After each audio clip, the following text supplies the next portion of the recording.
비상계엄과 함께 이렇게 탄핵 정국에 접어들면서 외교 안보에 공백이 생길 우려가 있다라는 이야기 여러 번 저희도 했었고 많은 언론들이 지적을 하고 있는 부분입니다. 그런데 이런 우려가 지금 현실이 되는 거 아닐까라는 생각이 듭니다. 최근에 북한의 움직임이 심상치가 않습니다. 트럼프 2기 행정부 출범이 얼마 남지 않았죠. 열흘밖에 안 남았는데 북한 김정은 위원장과의 친분을 과시해왔던 트럼프 당선인의 목소리 먼저 들어보시죠.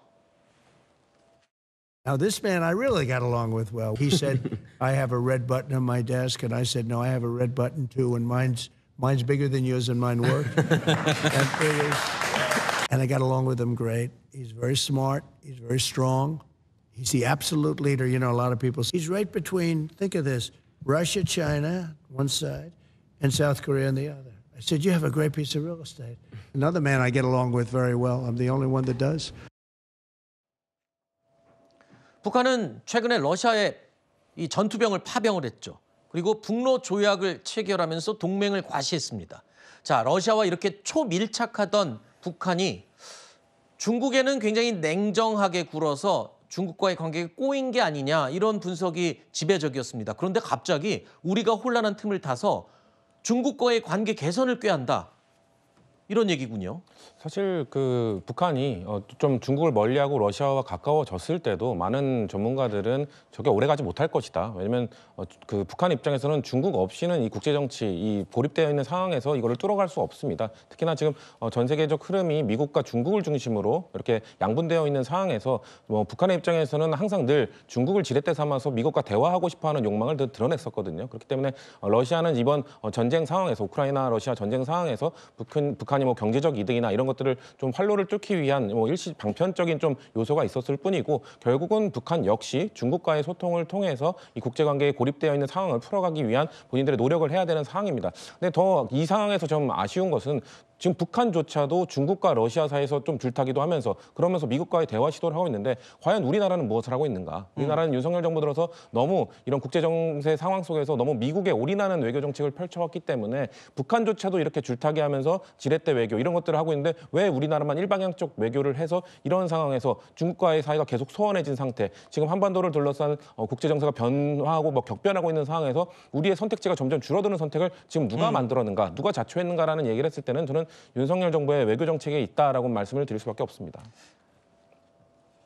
북한은요, 이렇게 중국과의 관계 개선을 펼치는 가운데 밀착 관계였던 러시아와의 끈도 절대 놓고 싶지 않겠죠. 얼마 전에 전해드렸습니다만 북한 주민들이 보는 이른바 노동신문, 이 신문이죠.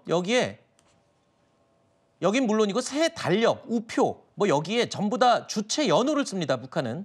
그런데 주체 연호를 삭제했다가 새 우표에다가 러시아어를 병기하는 모습이 포착이 됐습니다. 그러니까 중국과도 관계를 개선하고 러시아의 관계는 계속 더 좋게 하고 싶고 뭔가 외교상의 줄타기 외교를 아주 교묘하게 해가는 상황이 포착이 된 겁니다. 자, 이런 가운데 우크라이나 젤렌스키 대통령, 러시아에 파병된 북한군이 우크라이나와 전쟁을 통해서 현대전을 배우고 있다. 지금까지 북한군 사상자가 4,000명에 달한다고 추정을 하고 있는 상황인데 이를 뒷받침하듯이 최근에 열린 유엔 안보리 회의에서요. 유엔 미국 부대사가 북한군이 우크라이나와의 전쟁을 통해서 전쟁 능력을 굉장히 상향시켰다, 강화했다. 이런 분석이 나왔더군요. 그러니까 저 부분은 사실 흘려들 수 없는 얘기죠. 왜냐하면 북한이 지금 외교적으로 상당히 명확한 그 행보를 하고 있는데 네. 어쨌든 러시아와 밀착하는 국면을 보여주면서 중국을 또 끌어들였어요. 그러니까 합종 연행해서 본인들의 외교적 공간을 많이 넓혀가고 있는 상황이고 자 외교는 그렇게 흘러가면 되는데 외교와 안보는 또 이게 같이 붙어 다닌다는 거죠.